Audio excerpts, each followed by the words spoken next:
Dobrý den, jmenuji se Roman Kysilka, jsem ze společnosti Vatrex Praha a rád bych vám představil náš nový projekt chromatografie do škol.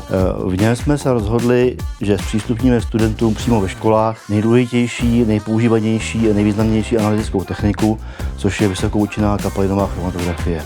Chromatografický přístroj má několik základních částí. Víte co? Nejlepší je to vidět na vlastní oči. Tak já vám přijedu.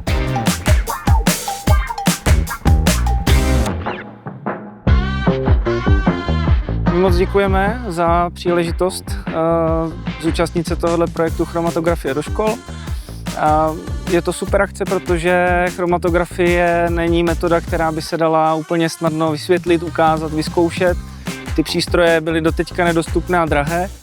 No a tady ta možnost za prvé žákům ukázala, jakým způsobem se ta chromatografie využívá, jakým způsobem s ní můžeme pracovat. A zároveň to vypadá, že by se ta chromatografie a konkrétně kapalinová chromatografie mohla stát součástí běžné výuky, protože se stává tady tímhle s tím dostupnější.